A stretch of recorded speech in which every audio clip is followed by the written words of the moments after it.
hopefully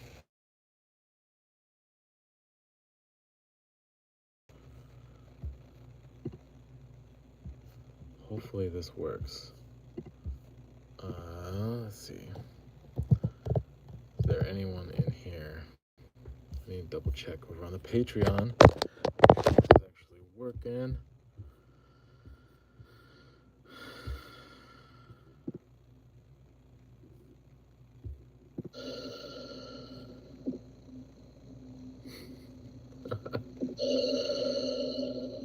Let's see. I'm gonna mute. Sorry. Okay. So it looks like the live is going. All right, great. Rick Elm is in the house. What's up? Long Ironworks LLC. What's up? Thank you guys. I apologize for the slight delay. I tried to get a live stream going on my MacBook. Oh, whoops. I just realized I'm messing with the microphone, which is not ideal. Trying to get on the MacBook. Didn't want to play. Didn't want to do it. So, thank you everybody for jumping in from Auburn. Oh, this is Clint from Auburn. What's up, Mr. Clint Long? Okay. This is a Q&A as a follow-up to the streaming, as you guys are aware, hopefully. This first, let's see, what is it? The first Mosaic Damascus kind of live streaming forge along that I've done. Maybe I need some help, maybe polishing up that name. But anyways, yeah, this was an interesting pattern. It started one way. It ended up a very different way. But I think it was successful. There were a lot of struggles along the way, which I'm interested to talk through with you guys. If you got any questions along the way, feel free to jump in and ask those. So we're just going to go right in it. First off, I want to say a shout out to excuse me, my super sponsors. That would be Maritime Knife Supply. Maritime has been going through some difficult stuff with the way that tariffs have been changing over the last week as this is being recorded. So go to their website. If you're in Canada, you should be fine.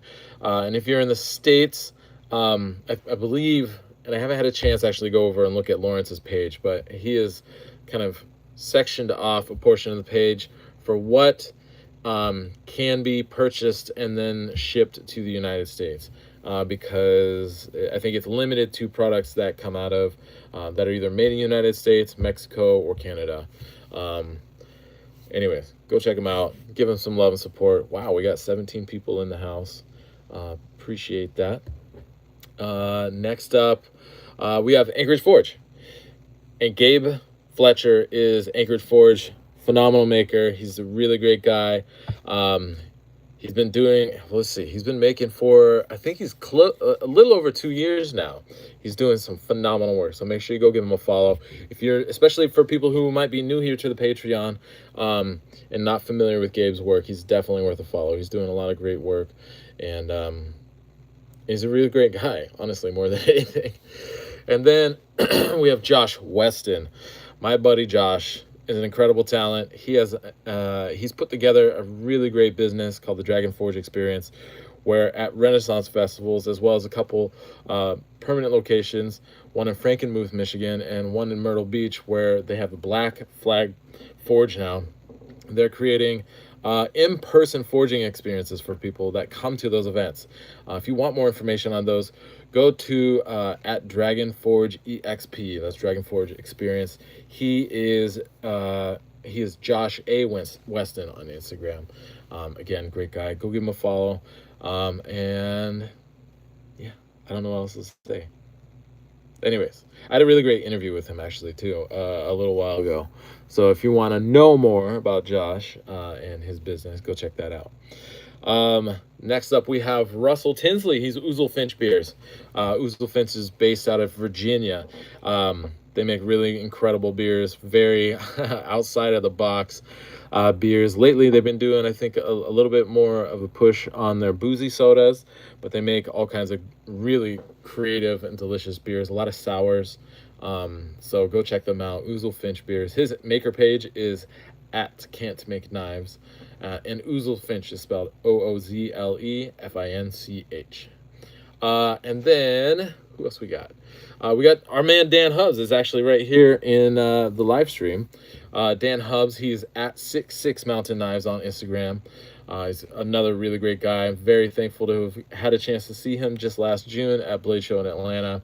He's doing really great work. His EDCs, his buoys, his chef's knives, the Damascus, his handle finishes, they're all around very solid work. And he's been doing more demonstration stuff on his Instagram. So go give him a follow, go check him out, and see what he's got going on. And then I'm trying to think, we got Maritime, we got Gabe, we got Josh, Russell, and Dan. I think that's everybody right now. Apparently there's a message that has been held for review. Your head looks like a thumb. Tom, I really appreciate that very helpful comment. Okay, anyways. Okay, so this is a follow-up Q&A to the live streams that I've been doing around this, what is it? Off-square book match tip weld mosaic Damascus. This started out as a very different pattern. I was planning on doing kind of a play on the seraphim pattern, and which in the next pattern, I am planning on doing that. And thanks to our friend and fellow Patreon patron, my hammer is running way better, and it sounds it just feels good and sounds way better, and I feel a lot more confident using it. So I will probably be using that a lot more on the next round of welding, and so, or in the next pattern project. But anyways, yeah, I started out with trying to make this, God, what was I even calling it? I think it's just a bird wing mosaic Damascus pattern. And basically the concept was to make a chef's knife, or a pattern that flowed out the chef's knife so it looked like a bird wing. Again, it's a play on the seraphim pattern that my friend Will Brigham is very well known for, with my own kind of like little take on it. And it was going to be, and it will be a great pattern, but there are some challenges along the way for sure. And I would say probably the first challenge, or first thing that, actually, let me pause and back up. A lot of these challenges were a result of me rushing. And I have experienced this in the past, where I am trying to do things too fast. I'm not really thinking things through. I'm just like, chop it up, stack it up, put it back together, let's go. And I've often enough found that doesn't play out very well for me. Yeah, there's usually something that ends up getting messed up somewhere along the way, especially because I'm rushing. And so, yeah, I would suggest, or I will in the future, definitely go a lot slower.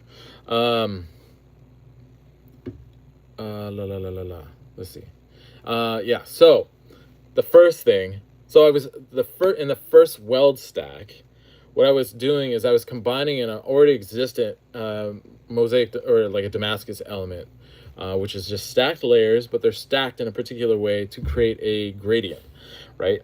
And so what was happening is, after I got that bar cleaned up and I added it to the stack, it looked like it was pretty dang square, but the reality is, I think, because I cut the pieces off the bar, and the bar was probably just a little tighter on one side than the other, so there was a little bit of like a taper from one edge across the face of that bar to the other edge.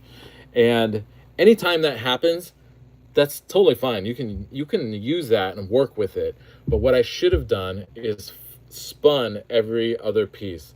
So instead of taking it and flipping it over like this, because I needed the pattern that was in that bar oriented a certain direction, I should have spun it like this. And that would help to offset those tapers throughout the height of that stack. But what ended up happening, holy crap, we got somebody here. The president is from Kenya, Africa. Everybody, please, in the live stream, jump in and let me know where you're watching from. We are doing a Q&A, by the way, Plectrumura. And you got a question. I will make sure to jump in and we can get to that in a bit. But anyways, I didn't look that closely at the pattern because I was like, I just need to get these chopped and put together and the other material added in, and was kind of rushing myself. And I really should not have done that. And the results, even just in the first weld, like the whole billet, everything was welded up beautifully. Sorry, I just thought of another thing. I'm going to add a little note to talk about corners. Is that there was just a little bit of a lean, or the one side was just a little bit taller than the other. Because in the initial welds, when I was initially welding up that billet, it started to buckle on me just the slightest bit. And every round of forging after that, it exacerbated that buckling. Another thing that lent to that being a struggle was I got outside of my 3-to-1 ratio. So this is in my Damascus making. I have found that there is this kind of a magic number, but especially when it comes to stacks, in relationship of the height to the width. And for me, I found that a 3-to-1 ratio, so the height being 3 times the width. If you want to do simple math, that is 3 inches tall, 1 inch wide, right? Simple ratio. My stack was closer to a 4-to-1 ratio, if not almost an exact 4-to-1. Actually, it was an exact 4-to-1 ratio because the material was only 1.25 inches wide, right? And so I had a 6-inch tall billet. And so that pushed that billet to be outside of that 3-to-1 ratio and close to a 4-to-1 ratio. And that made things challenging for sure. And that also probably added to the reason why it was buckling. So those two things, the stack being outside of that 3-to-1 ratio, probably already having a little bit of a lean to it, also not helping. My forge was all running great. The press was all running great. Those were not the factors. Those were not the things that were causing stuff to get kind of messed up, right? And again, this is all a symptom of me rushing. So because I was rushing, I wasn't thinking that through. Now, even though I was outside of that 3-to-1 ratio and closer to a 4-to-1 ratio, I'm pretty confident that, what was it? I'm pretty confident right now upon reflection that if I had taken my time in organizing that initial stack so that it didn't have already kind of a little bit of a lean to it, then if I had spun every other piece of that pre-existing material, because all the other material I added in, the 15 and 20 and the 1080, those were all flat stock, right? And so that would have helped when compressing that height for it to compressed vertically very nicely, right? But because I was rushing, I did not take that potential issue into account. Even when I had it clamped, everything looked good. But you can also obviously kind of adjust your clamps to make up for a weird lean or something like that.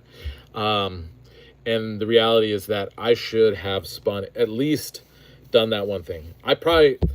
If I had set that billet up properly and spun each one of those, or not each one, but every other one of those pieces, there were 8 of them in there. So, whatever that adds up to. But anyways, have one set up this way instead of the next one stacked right underneath it, spun that around so it was facing the other way, and that would have again offset the kind of, probably even the slightest taper can make a huge difference, and offset that slight taper in that material so that it wasn't trying to buckle on me.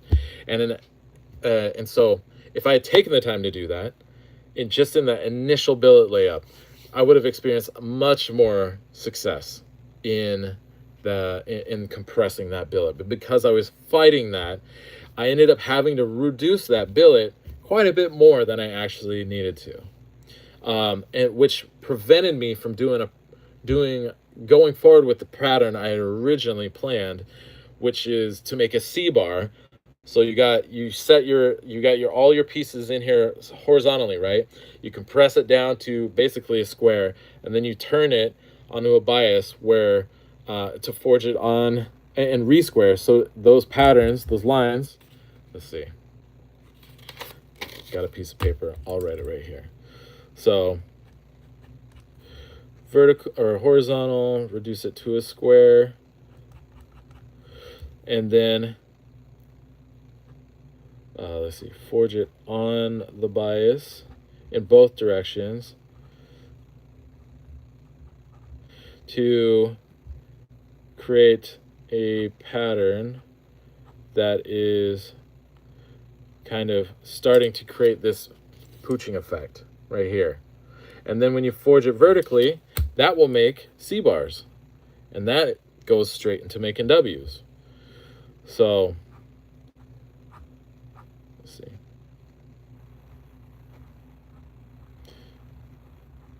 So that once this is compressed vertically on only the vertical orientation, that will crush down to a rectangular bar, giving you C-bars. I did not do that because I didn't have enough material to even start with, or not to start with, but once I got that corrective forging done, my material ended up reducing cross-sectionally, not necessarily the volume, but the cross-section of the billet had reduced too far to be able to do this properly. So we had to shift gears. So at this step right here, instead of moving forward with forging it and fully re-squaring it, I skipped down to, so we'll cross these out. That didn't happen. That didn't happen. What ended up happening is that I made an S-bar.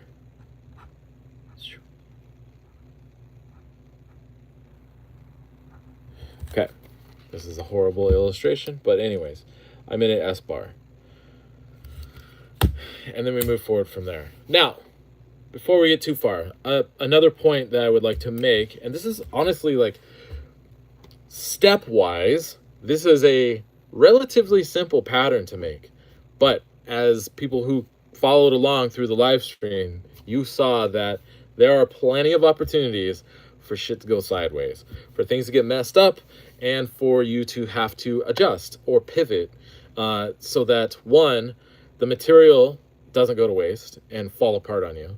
And then two, so you can still make something interesting out of it. Thankfully, I've made a lot of these mistakes. And so I was able to call an audible and change directions, and we made something very cool. So, but before we get too far, what I want to say is normally in my weld stacks, traditionally speaking, I got all my material stacked up vertically, like this, right? And then what I normally do is just run a single weld line right down the middle. Because more than anything, I'm trying to save time and I'm trying to save welding material. I'm not going to be doing that anymore. So instead of doing that, I'm going to have my stack. And I know that this is a very common thing that people do. But on the ends of the bar, let's see, or the end of the billet, we're going to give this billet just a little depth just so we can see what's happening here. On the end, not the sides, but on the end, I'm going to weld those corners. I'm going to add fill and weld all the way down the corners. Because something I have had an issue with and kind of started to have a potential issue with this billet as I was pivoting in the way that I was forging it and trying to correct that forging is that stuff like the corners, so in these corners that weren't welded or didn't have a weld bead, those still have a potential to open back up. So by welding on the corner of the billets, so 2 welds on each side to close up those, that helps to keep those edges together and not propagate and potentially propagate and cause cracking and and fissuring, I guess, that potentially could cause your billet to fall apart.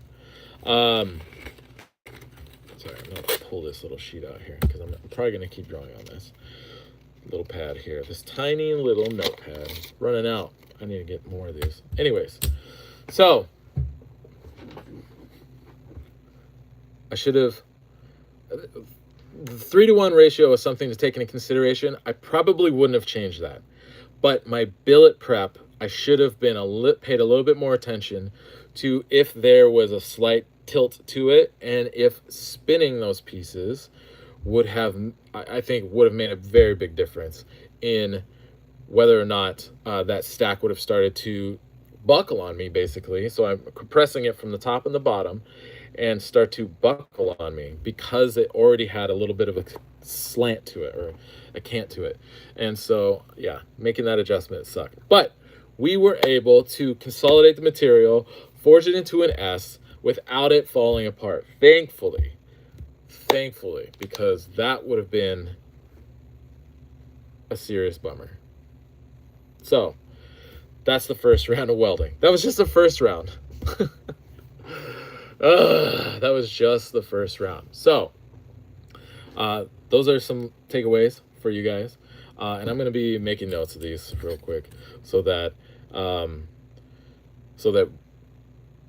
we can have those notes later. Anyways, okay, so in the second round we took our S bars and we stacked them right on top of each other. I'm not going to draw them all in here because that's going to take too much time, but I am going to draw just a few of them just so we can kind of get a feel for what those S's look like, right? Okay, so we had our stack of S's. But it wasn't just 4 pieces. I believe it was 8 pieces. Stack those up. I set the weld, but again, I did not weld the corners. I only welded right down the middle. Oh, and actually, Evan Davis, he's I'm not wearing a shirt, but Evan Davis actually had a question over on the Patreon, which I can pop over to actually right here. He says, I noticed you were TIG. You were using TIG for pretty much every weld. When do you TIG versus MIG? I have a MIG welder, but I do not have it in the shop. I've lent it to my brother-in-law a long time ago, and he's been using it to do some body work and working on it and doing car work stuff. I like just having the TIG welder. One, because I only have to buy 1 bottle of gas instead of having 2 different bottles of gas on hand. And 2, I've gotten the hang of it. It's pretty clean. I feel like I have a lot more control, and I really like it a lot. So TIG welding has been my move. So I TIG all the time, but that's just because that's the only welder, really more than anything, that I have in the shop. It is not necessarily important to weld every seam on every round of forge welding. Except for typically for me, either it's definitely the last weld, but if not, sometimes the second to last weld, depending on what's going on. But I do use a TIG welder just about every time. But I was still just running a vertical stack, or 1 weld on each side. And actually, I'm sorry, I lied. I just remembered what I actually did on that stack. So please bear with me and show patience, because I don't remember everything. What I actually did is I ran a weld across.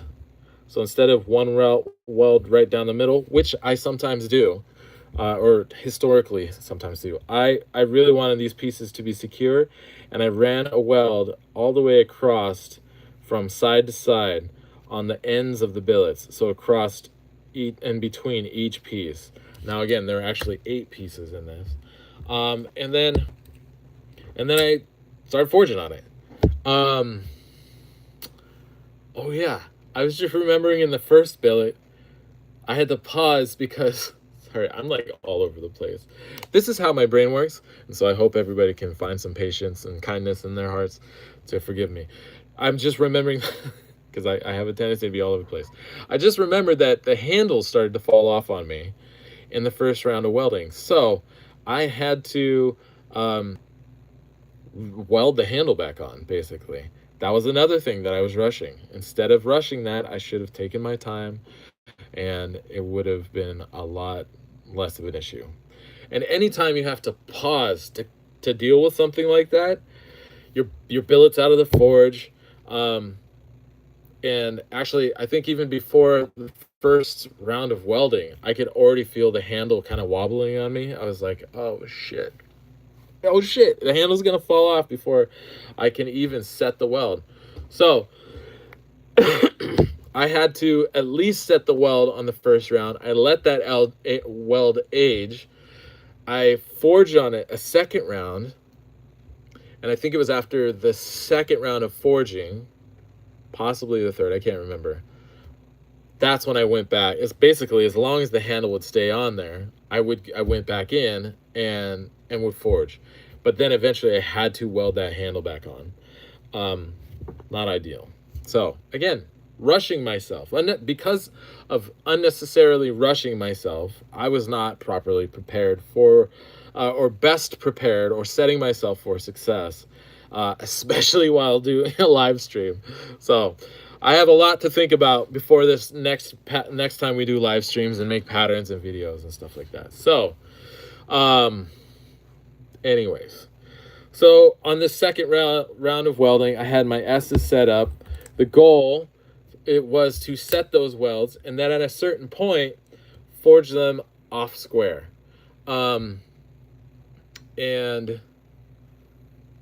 right, I'm just remembering it. Okay, so I had to stop basically halfway through forging out this billet. And for all of you who saw the live stream, you know what I'm talking about. But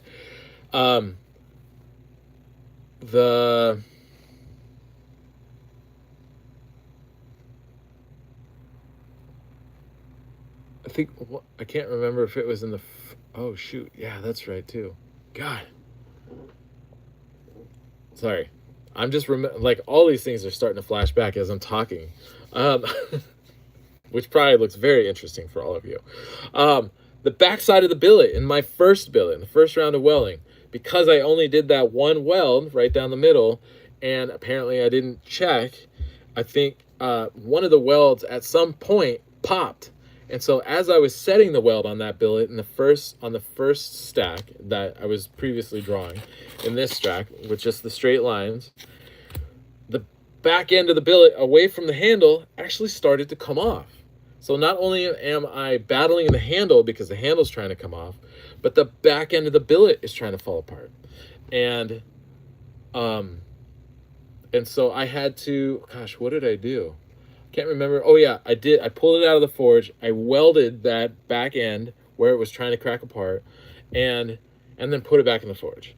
But then I had to go through the aging process a second time just to give that weld time to properly age and clean, so do kind of its self-cleaning process by soaking at temperature. And that was just, again, another thing. Because I was rushing, I wasn't looking at things. I should have, and I almost always do. Actually, I basically always do. I double check my welds to make sure nothing's trying to come apart. If I notice that a weld has popped off for whatever reason, I will go in there and I will fill it back in and make sure that it's good and solid. I guess that's probably part of the benefit by running two welds down the end of the billet on each end of the billet. If one happens to fail for whatever reason, you still got a second one. But ideally, everything just stays together nicely. That didn't happen in this piece, and so that was frustrating as well. All right, so the second stack. I'm setting my weld, forging it out, and it's already starting. What was it? The pieces, I could see that there was some severe no. So all right, yeah. So I've went through my forging progression. So I set my weld, and then I'm gonna just draw it here real quick, and then I had it I intentionally forged it off square because what I wanted to do is to create a parallelogram, and I did that. But once I was cleaning up the steel, so I've turned it and forged it off square. Sorry, let me just draw these little forging marks. I forged it off square and intentionally to create this parallelogram. But after I cleaned it up the next day, I realized that there was a lot of kind of gnarly parts of the billet that did not look like they were staying together very well. And so I was pretty concerned that it was not going to stick. And so I made the decision to, because I'm pretty confident if I continue to move forward with the billet the way that it was definitely going to come apart, and it was going to be a complete failure. And I did not want that to happen, not only because of the time or the material invested, but the amount of time invested. And I wanted it to be a success for not only for myself, but for you guys as well. And it was a great opportunity to show that not everything goes smoothly. Shit goes sideways sometimes. And so I was like, all right, it's going to take more extra time, but I'm going to build a can for this billet. So I built a can for the billet. I wrapped it up, and so what did I do? Oh, I have, well, I guess it wasn't necessary that I had the like bandsaw blade material. It could have been sheet metal for what all that really mattered. What really mattered is that it encapsulated the billet and helps keep oxygen from getting in. So I also put in some spent heat treat foil underneath each of the panels on the top and the bottom, as well as on the sides, wrapping up that billet so that, and then I welded around the edge of the whole thing. So I'm going to draw this on here now with like a little box around the steel. I had the heat treat foil in between, and that heat treat foil was all like kind of messed up.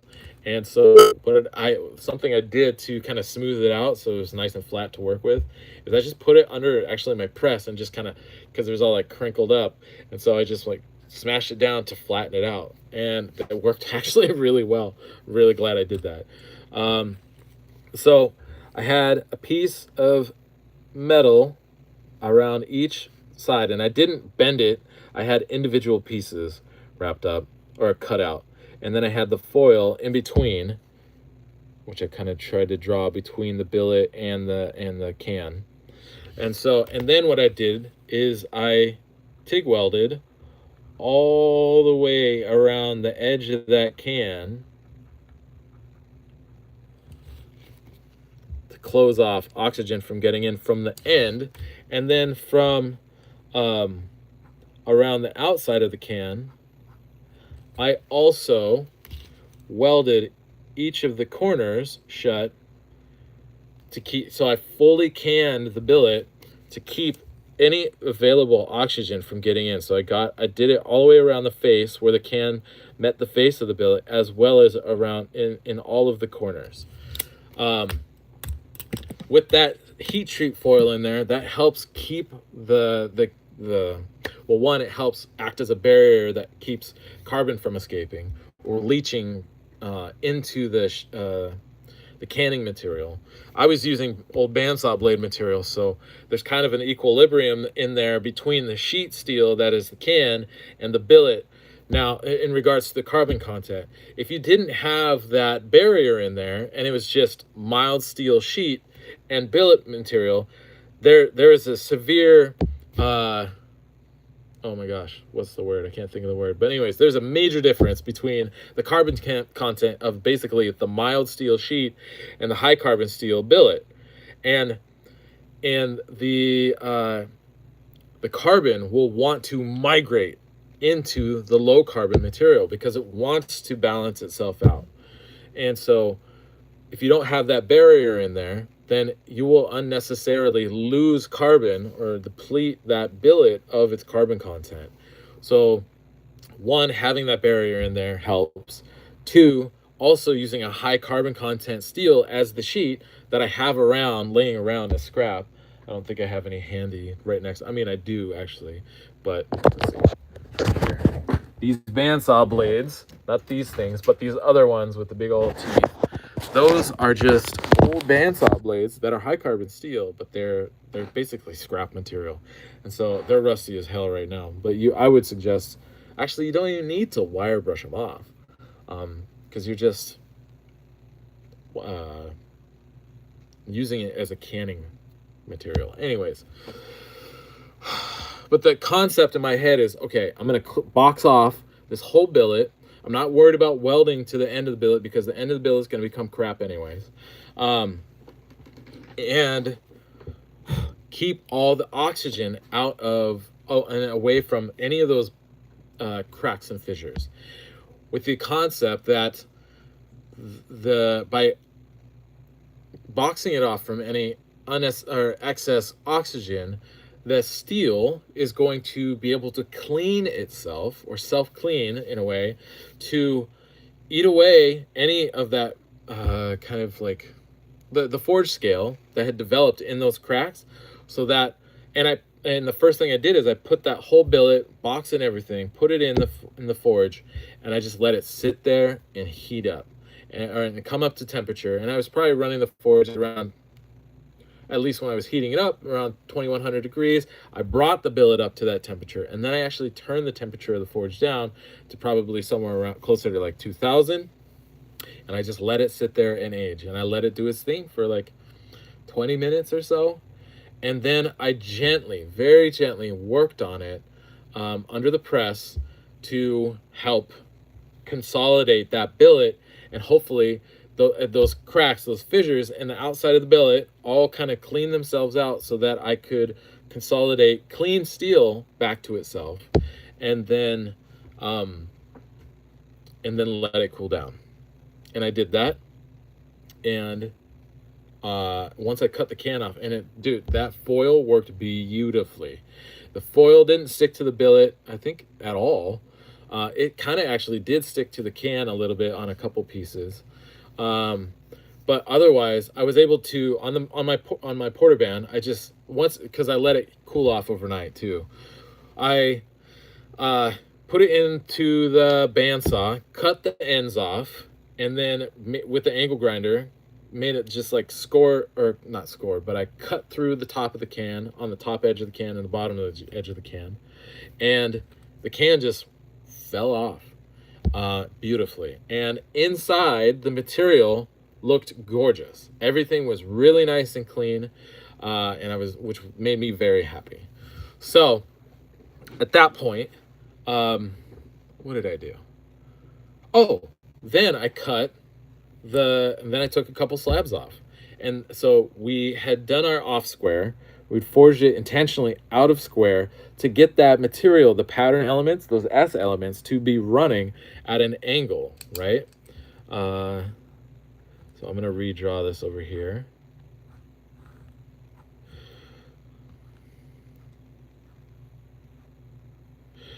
And the tricky part about doing this is that you want to make sure you do want to do it in a particular angle or direction to encourage that angularity that is already existing in your stack, but just pretty flat.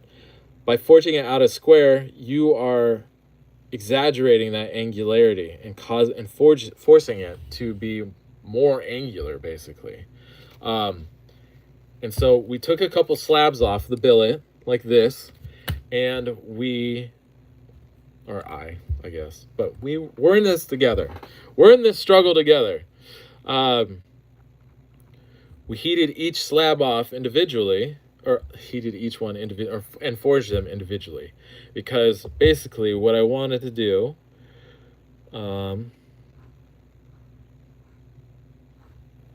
so I had my slab right here, and I wanted to use this corner, this inside corner, as a pivot point. So I forged by hand straight into that corner to flatten that out with the goal of bringing the long point. So we got our inside corner. We want that to act as a pivot point. So I forged straight into that, and with the goal, the long-term goal, because we have a long point out here on this center line, was to bring this long point to this center line as well, so that both long points are on the center line. I'm going to draw a little intermediary step. So we got that, we got that.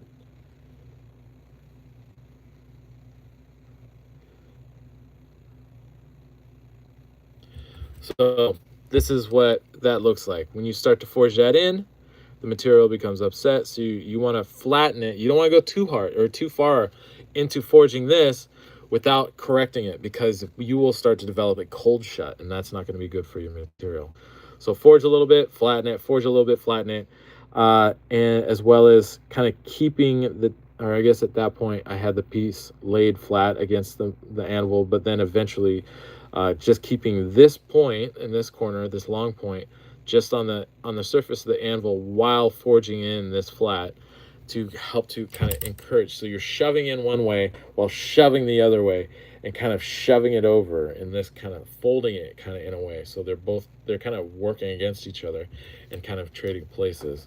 And so you keep doing that until you get it all the way over to the center line, like this. So my original, I'm going to kind of color this in here. My original inside corner was right there. And so because I kind of kept it in place and forged it over into place, and then kind of worked to shove that long point over, now both long points are on the center line, and I was able to book match the pieces to each other.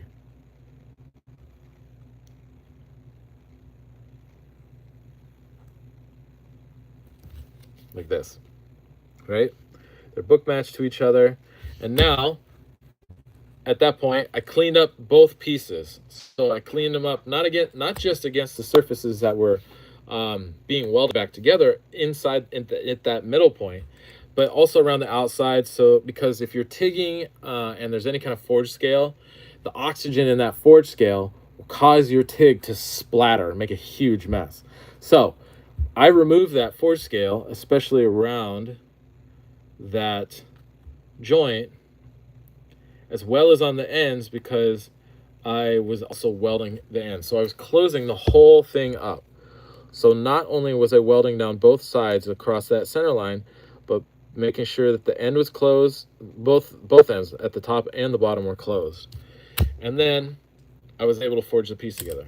Now, something I didn't really kind of focus on too much because I knew I'd talk about it here, is that those pieces, some of the fissures that I thought I'd gotten rid of actually had, they weren't really a huge problem, but they were still there. And so even after cleaning them up and grinding, I could still see some little cracks. And I didn't grind a ton of material away. I ground away most of the material, but there were still tiny little cracks in there.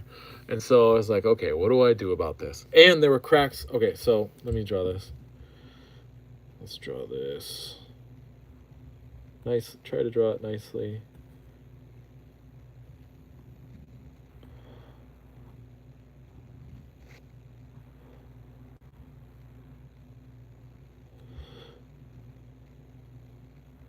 So not only were there still some hairline fissures along the inside joint, and actually it went up the side of the face just the tiniest bit, but on the outside too, from the stress of forging that. Now, I think part of that is that I was pushing the material farther than it wanted to go after it already gotten a little bit too cool. I should have been a lot smarter, and I was rushing myself. So that I was able to get it done in a self designated or prescribed time constraint. And so I was like, I gotta get as much done every heat, but that caused unnecessary stress on the material, and there was cracks there. Again, I cleaned it up on the inside joint for sure because it's coming together right here in the middle, right? So I wanted everything nice and flat and clean as best as I could. There were still tiny little hairlines. Obviously, drawing it looks like it's a lot. They were hairlines, but they were there. And then on the outside, I did work not only to clean up that surface and see what I was working with, but also to grind those out. Because as you're forging the material together and forging out the blade, there's a chance for those fissures to propagate. So I ground through all of that material down on the outside, any of the outside cracks that were there. Thankfully, it wasn't a ton, but I did have to do a little bit of grinding to get through those, just to help reduce the chance for a small crack to become a big crack and waste the whole thing. Now, as far as I can tell, I haven't gotten into it and cleaned it up yet, and I will let you guys know, and I'll make sure to take video and pictures and stuff to kind of round out this whole video. As far as I can tell, everything looks great and clean and solid. I looked really close at it. I didn't see any fissures or cracks along the edge or the spine. Some of that could be hidden under forge scale or not. It's pretty clean, but they could be there. The blade is large enough that is, if those are issues, those are things that potentially could be ground through and become less of an issue. If it actually ideally a non-issue, before going through the final heat treat and all that kind of stuff. And then I'm trying to think what else. Yeah, so I cleaned everything up. I had those cracks. And the reason I was like, okay, I don't have to dig them down to the very bottom of those cracks. If you chase those cracks all the way to the bottom, you're potentially losing, even if it's 10% of the material, that affects the size of the knife that you're going to be able to forge out of that. And I was trying to keep the billet large enough so that I could forge out a chef's knife, a nice tall chef's knife. And I was able to do that. And part of that was because I ground away not everything, but a majority of those cracks in between. And part of the reason I felt comfortable and confident leaving those cracks is because of the fact, one, I was doing the TIG weld down that center line, so that would help to fuse that material together along those edges that you were able to see along the faces. But there's a giant crack right down the middle of that final billet, right? Where that weld joint, where those two pieces are coming together, that is one giant fucking crack. So I'm like, if I feel confident being able to get that to weld, if I give this billet time to soak, to clean out whatever might be in there, so that there isn't any schmutz in there, and then go through the forging progression like I normally would, this should all stay together and come together really nicely. Like I said, there's still a potential that it didn't work out, but I feel pretty confident from what I've been able to see so far that that those cracks in that material closed up and welded up really nicely and came together. Something I could have done to prevent that from happening is when I built that can around the material, what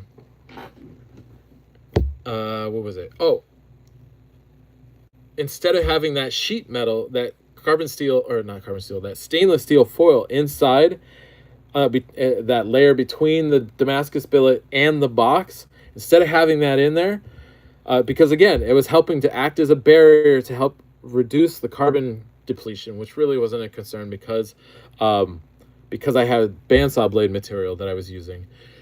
Actually, one of the big reasons that I put that foil in there was to act as a non-sticking agent, essentially. I knew that because it's stainless steel and it's spent stainless steel, like dirty stainless steel does not weld. Even if you have cleaned it bright clean, if you haven't welded it or like boxed it off and tigged it off in time, that what is it? The oxidation layer that makes carbon steel stainless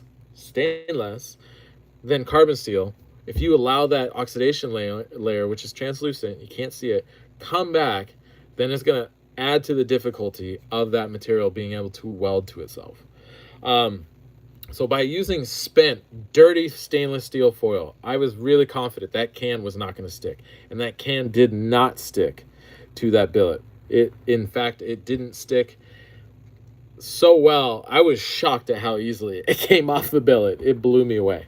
So, but what I actually probably should have done is not added that foil. I should have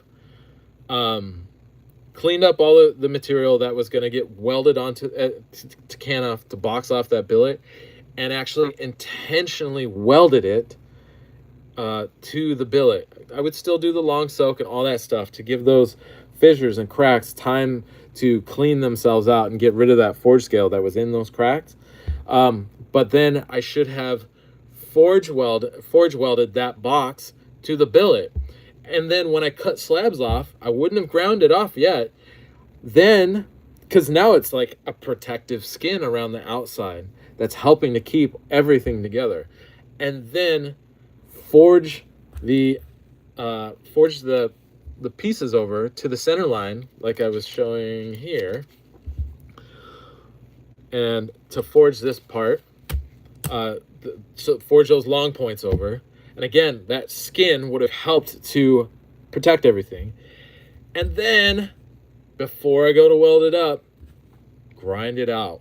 Grind it off so that there's no 15, because essentially that bandsaw blade is 15 and 20. I don't want a bright silver line. You might be able to design the pattern so that a bright silver line right in the middle works perfectly. In fact, I think there's a really great argument for using it. In certain patterns and pattern layups. I could see that being good for, I have another approach for doing the Dragonfire mosaic, which is essentially doing this process rather than doing the book match like I show that I've illustrated before.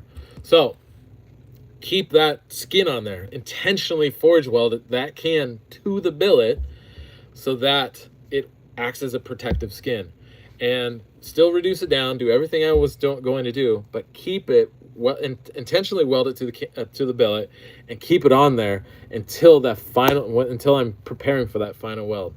And then I only would have cleaned it off on that middle bit. I would have kept it around the outside. I can forge the whole blade and do all of that and clean it off after. When I'm profiling the blade, I can keep an eye out for that 15 and 20 around the outside and clean that off. And that would have helped to secure for me it would have been one less step because I wouldn't have had to cut all the foil out. Two, I can't say it's one less. You're moving the step. So instead of adding the foil between, you're intentionally forge welding the can to the billet, and then you have to clean it off later. That is an extra step at the end rather than that early step. But it would have helped to reduce the scare of these cracks potentially forming around these pieces after I forge that long point to the center line. Those are all things I will do differently in the future, for sure. Especially if the billet feels like it is, that there might be potential issues. Now, like I said, because I ground through, and I ground especially on the outside, so this is my center line, right? I left those intentionally, but I ground out the extra stuff on the outside. It looks great. If you're not seeing any cracks or funkiness on the outside, you're good. You don't need that skin out there.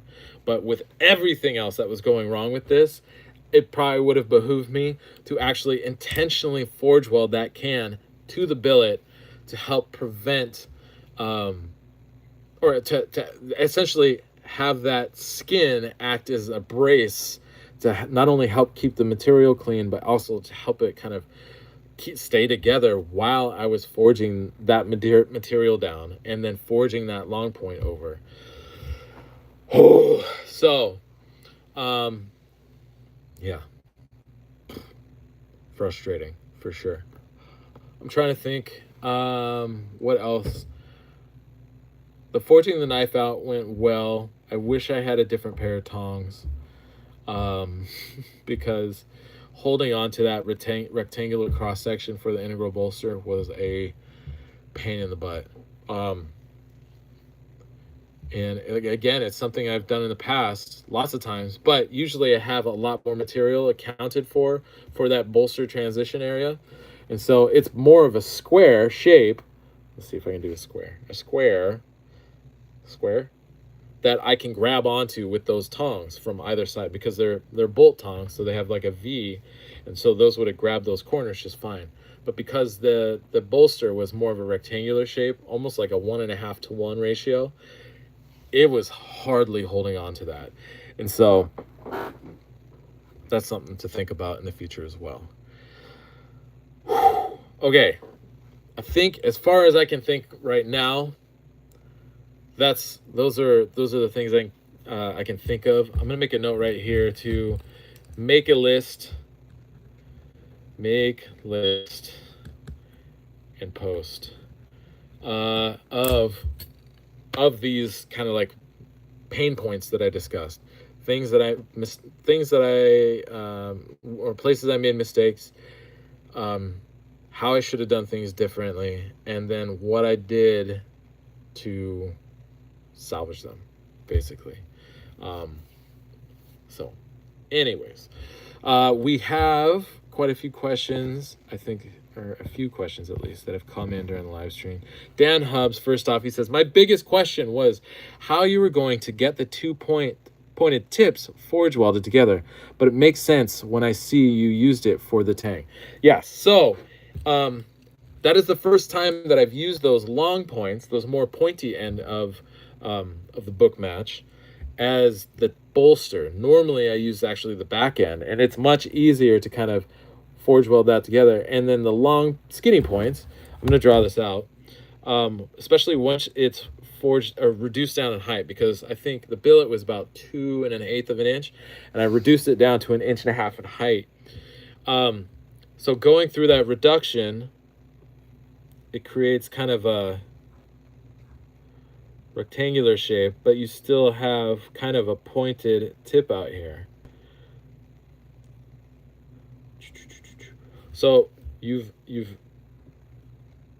hit all these parts really nicely on the sides, right? This side and this side are really nice. Normally, this side becomes the bolster. So when I upset it to drive that up to make my integral bolster, I am very confident, especially at that point, that there's been enough force in that area to force those faces together to help encourage them to weld. I also made sure to take it up to a very nice, I think probably a lot of you have seen the post of me showing the individual pieces.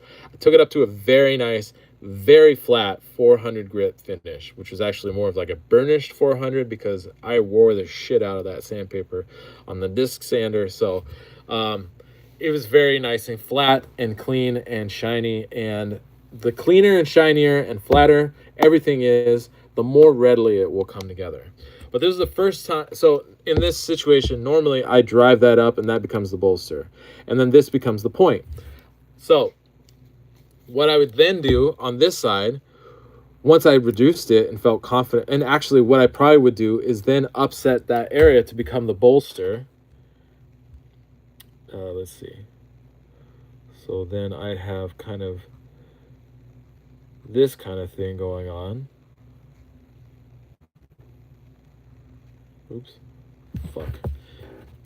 I can draw a straight line from right to left, but drawing from left to right, I fuck up all the time. I mess it up almost every time.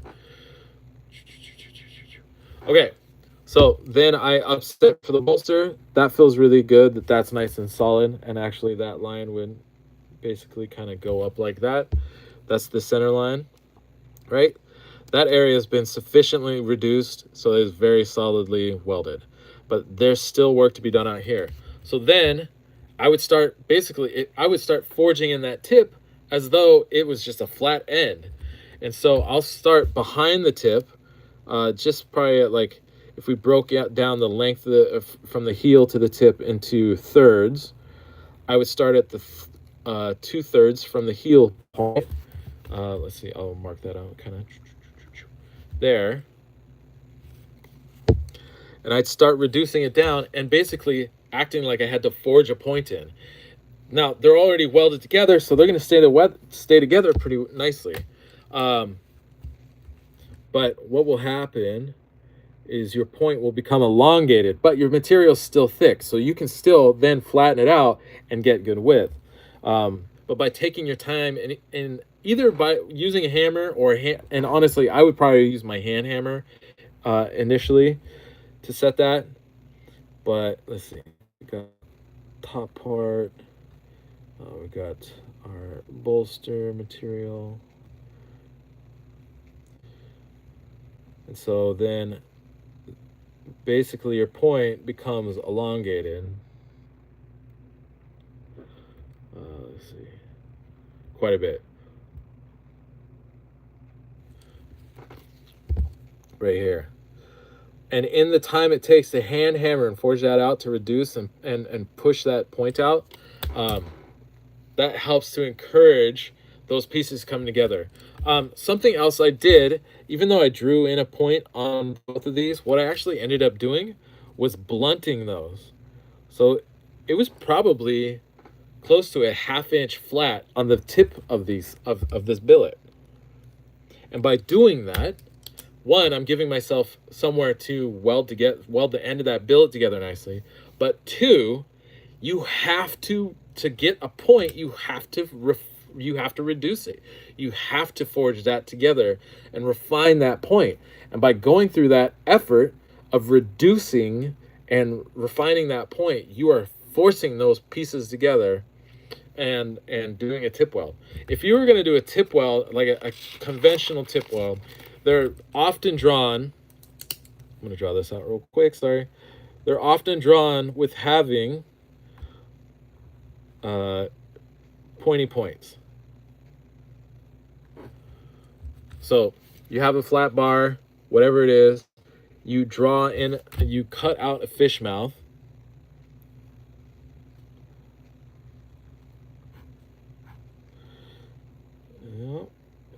Okay, draw, and then you cut out that chunk, and now your goal is to shove these points together to our center line, right?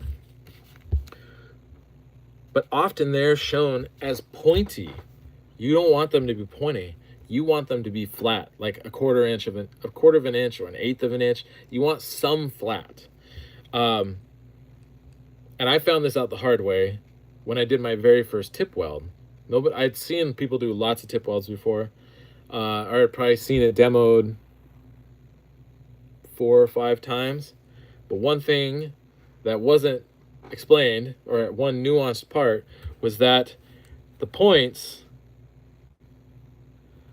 you don't want those points to be sharp or pointy. You want them to be blunt or dull. So not pointy like this, sorry, not pointy like that. You want them to be dull. You want them to not be pointy. And actually, you wouldn't do it at this point. What you would do is you would forge those together, right?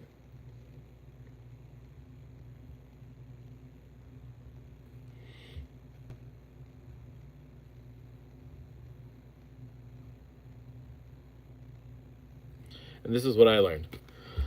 Because I tried setting this weld, it took 2 failures for me to realize what I needed to do. I tried, the first time I did tip weld, I ground them pointy like this, or I cut it out and kept them pointy. I shoved them together, and then this is where you throw some TIG weld, and you close everything up, make sure it's nice and clean, close everything up, TIG weld the end, and they weren't coming together. But that was because I already had fine points. And when you already have a fine point, you're not doing any reduction at all.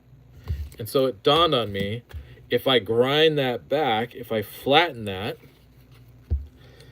out, I now have a 1/2 inch blunt point, and I have to forge it together to reduce and refine that point to close, not only to close that up, but not only to form that point, But simultaneously, what is happening is you are forcing that material together and encouraging that tip weld.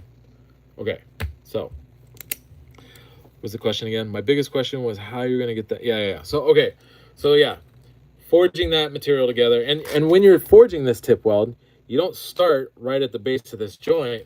I would actually start just behind it, just a little bit, and then work on shoving these in and kind of like doing it, kind of mushing it together right to that tip or to that point. Okay. Let's see.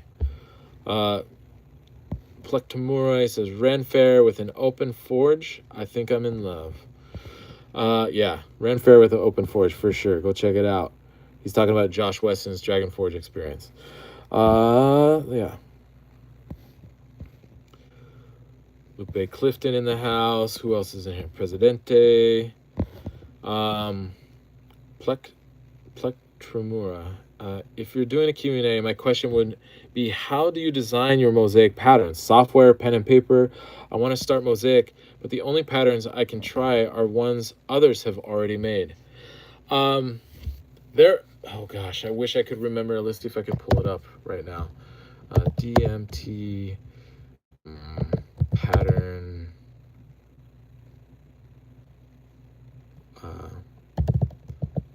Maker. I don't know if that's the right thing. No, the only thing that's, oh, here we go. The only thing that's coming up is stuff around the drug DMT. And I think actually Dennis Tyrell, it says, we explore the software for designing Damascus patterns written by Matthew Boisvert. Okay, so the website is dmt.msbpro.com. So dmt.msbpro.com. And that is a pattern design website. You do have to, there are some examples, and they can help you to understand how material moves. And but you can also kind of input some drawings, and those will help you. Sorry, I'm moving the camera around. I'm just probably messing with the mic. But anyways, that will help you to determine kind of an order of operations to develop these progressions.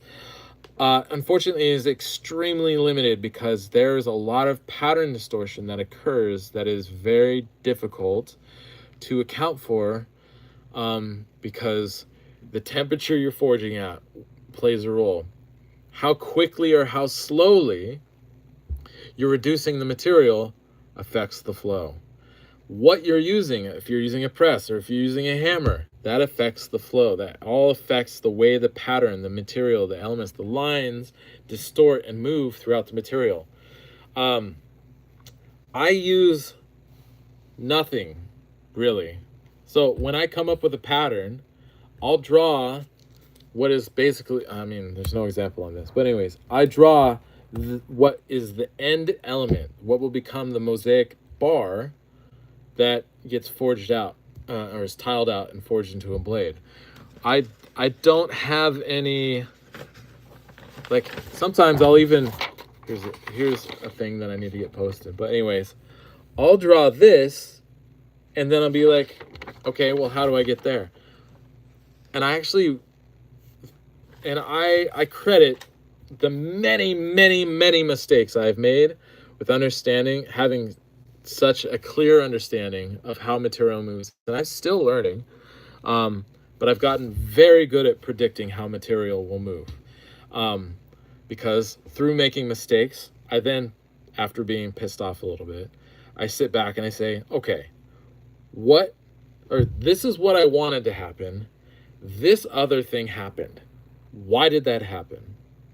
And it's kind of just like puzzling things out a little bit, but I don't really draw things out. I draw things out after I already have an idea of what it's actually going to look like at the end, and then I can draw out a progression. But most of the patterns I've come up with, yeah, they come to me in my mind. And I don't use clay, I don't use software. The only time I use pen and paper is to draw out a quick order of operations, but that's after I've already designed the pattern in my head. And not even actually like designing it. What happens, and it sounds weird, but like I'll see what looks like the end of a mosaic Damascus bar kind of in my mind's eye. And if anybody's ever hanging out with me and then they see me go, that's me thinking of coming up with a new pattern, and then I got to draw it out. And actually, this is what I'll do. In my wallet, I keep a notebook. In that notebook, there's some drawings of stuff. Like for my dragon skull, this was one of the first drawings I did for the dragon's, or not the dragon skull, but the devil's skull. Here's another drawing, trying to figure out that thing. But let's see. Oh, these are simple geometric patterns. They're kind of traditional patterns you see throughout like Polynesia, Africa, Indonesia, all over the world, kind of. So I guess that's probably not the best example either, because it's not the finished thing. I'm trying to see if I can find a finished drawing of the tile bar, and then try to figure out how I reverse engineer it. So I'll draw something out like this. So I see this in my head, and I'll draw it out on this thing, and now there's no amount of software that's presently available. There's no software or guesswork using clay that would figure that out for me. I have to work backwards. I reverse engineer the patterns to figure out where I'm supposed to start. I see the finished thing, and then I have to work backwards to figure out where to start. I know that's not very helpful. That's just how the brain works, and that's how I come up with a lot of my patterns. And I take inspiration for patterns all over the place. I think that probably came from, honestly, like Gothic cathedrals or Roman mosaic floors or wallpaper, tapestries, patterns in carpets. Like I see patterns everywhere in nature, all over the place in nature. So I draw things out, and then I work backwards to figure out how to get there. All right. Plectomore also says, love that rule. I've struggled at times with tall stacks, but never knew where the border was. Just kind of a sense of where there was one. Yeah. So he's talking about the 3-to-1 ratio again.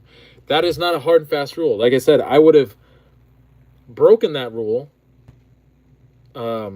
with that initial stack, and I would have been probably a lot more successful if I had taken a preliminary step before that of spinning every other piece to help kind of undo any kind of weird taper there might have been in that pre-existing material I was adding into the stack that had was thicker on one edge and slightly thinner on the other, and even just the slightest difference, even if it's 10,000ths of an inch, which is not very much, it's like a couple sheets of paper, that can make a difference. It's surprising, and it can.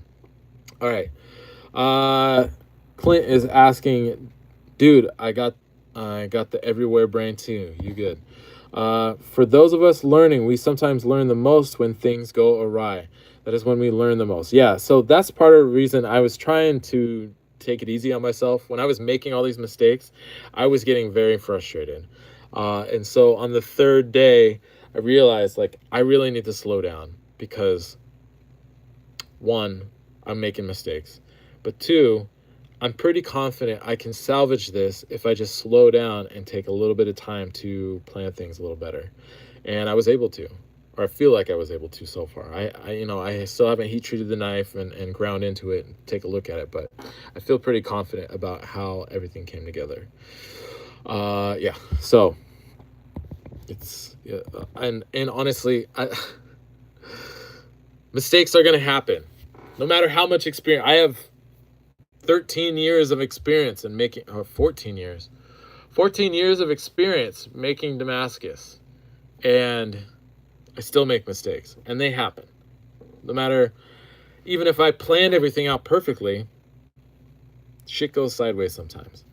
The trick is figuring out how to salvage them, how to fix them if you can. If you can't, you gotta do work to learn from them. Otherwise, they're gonna continue to be a problem. Okay, so yeah, I think there is a lot of benefit to observing, especially somebody who is very knowledgeable in their field, screw things up. I know this actually from my own experience. I went and took a class with a guy, and he was showing me, he was demonstrating heat treating and all this stuff, and everything went wrong. But I learned more from watching things go wrong and then figuring out how to fix them than just everything going perfectly smooth. Because if I go home or I go to a class and everything goes perfectly smooth, and then I go to do something and then things go sideways on me, I don't know how to fix it. And I'm become confused because in my head, I'm like, I followed all these steps. I don't know what happened. Why did that happen? But then that's where, trying to learn from mistakes and shortcomings plays a big role. So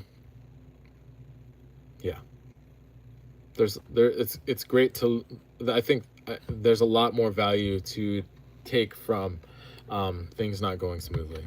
I agree. Okay. Okay.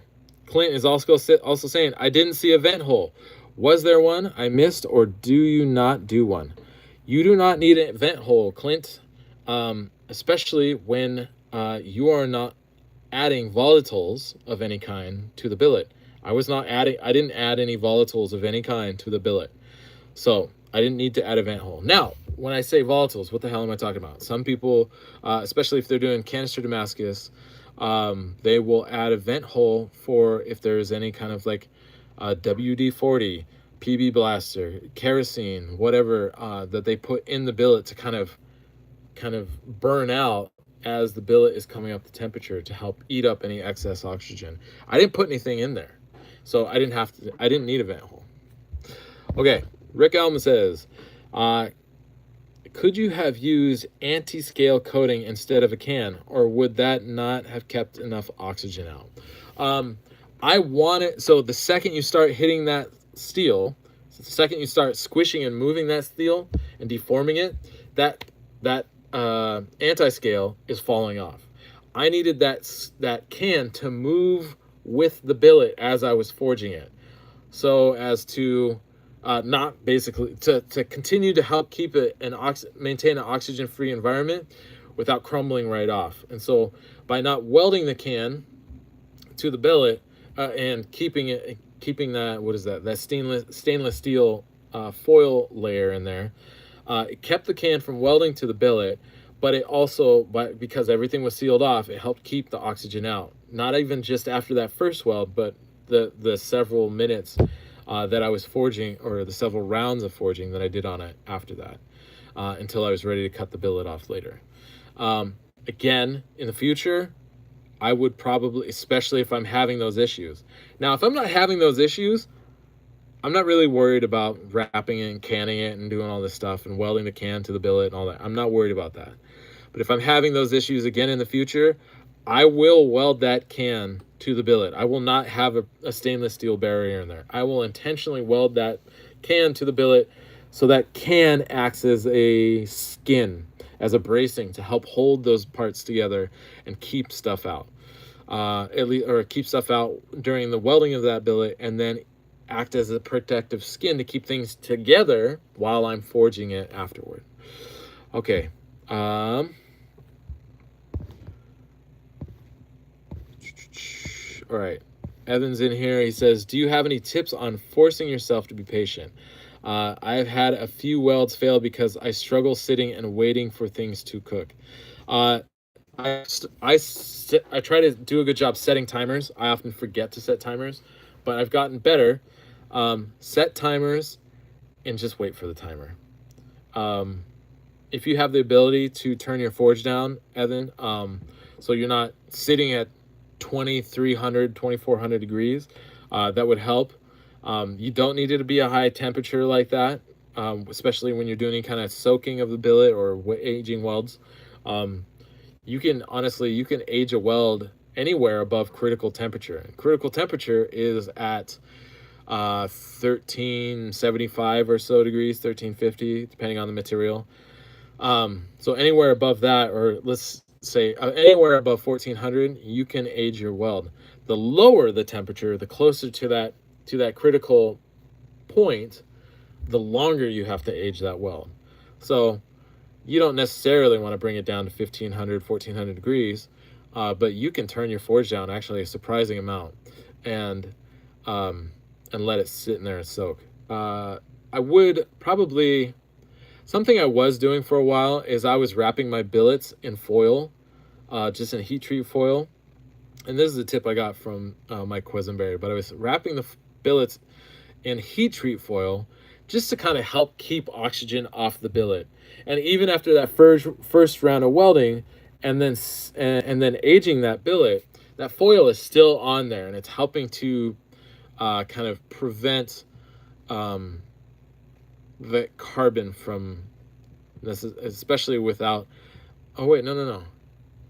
The carbon, because it's not closed off, the carbon is still gonna leach out of the steel, whether you have foil around it or not. So that's mostly around just trying to keep things clean in that first round of forging, if not potentially the second round. But eventually that heat treat foil, once it's really hot and you start forging on it, it starts crumbling and falling apart really quick. So don't expect that even to stay on very well.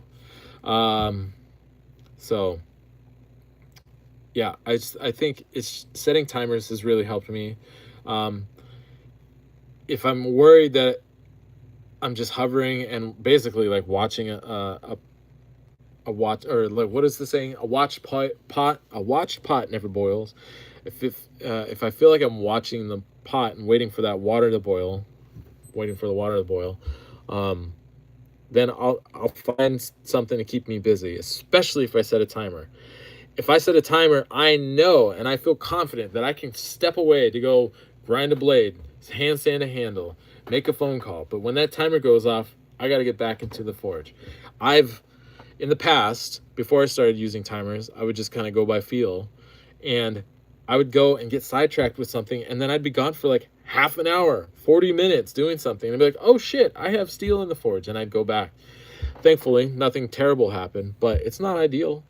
Setting timers makes a huge difference in my confidence with how much time I need to wait, as well as being able to distract myself with something else if I feel like I'm just like tingling with anxiety, or not anxiety, but anticipation and excitement to get forging. If I know I have to wait, then I'll set a timer and I'll go do something else. Okay, Clint is back in here. He says, I would love to know each of those factors you mentioned and how it affects the movement. For example, hammer versus press, how long, how quickly, change temp, etc. Yeah. So Clint, in that class, Clint has taken my principles. It has become my principles of material movement class. I discuss material movement and what affects those. And I'm not really gonna. It's a whole other discussion. And actually here in the Patreon, I have. Oh God, I can't remember where or when I did it, but I did a Q&A where I talked about the principles of material movement and how different temperatures affect different temperatures and different force sources, or sources of force, affect the way the material moves and how the material becomes distorted. All right, and the last one from Rick Elm. I still see there's 4 people in here. I appreciate you guys all hanging out. Rick Elm just says, what's up, thanks. Clint's still in here. He says, I'll look for it. Yes, sir. I appreciate you. Okay, as far as questions go regarding that, I hope that was helpful. I know that was, what is this, an hour and 25 minutes almost now. I hope that was helpful. And this is something that people can listen to if they don't there's nothing really to watch. So treat this kind of like a podcast. Just listen to it. I know it's kind of all over the place. Like I said, I'm going to make some notes of kind of like the discussion points and things that we talked about in here. And get a forging progression drawn out for this pattern, and I think I'm gonna call it good. We'll say that's it for today. Again, thank you to all the super sponsors as well as everyone else here in the Patreon. Any help you can offer in regards to helping to spread the word about the Patreon, the better. Because I guess, yeah, the more help, the better. Because I really want to make this book, and I'm not stepping away from knife making completely, but I am kind of diverting a lot of my attention and energy towards doing these live streams. And so the more support I can get to do those live streams, the more comfortable it is for me to be able to do that rather than knife making. And I'm always going to go back and forth, but I really would like to do more of this content around these patterns, so that I'm working towards making that book. So again, if there's even just one person you can share it with that you think would get value out of it, I think there's actually not only a lot of great value here for makers, but I think there's a lot of educational value here, that collectors can benefit from. And there are actually some collectors that are part of this Patreon, and I really appreciate them and admire them actually for stepping up and kind of doing some work to educate themselves in regards to what goes into making especially complex mosaic Damascus patterns, as well as just in general the whole knife making process. So anybody you can share this with, I would really appreciate your support. The bigger the community, we're not going to get everybody, and I don't expect to get everybody, but the more people we can get in here, I think the better and more polished out the content. And honestly, I think polished out content is just going to come with time and reps, because this is a learning process for me as well.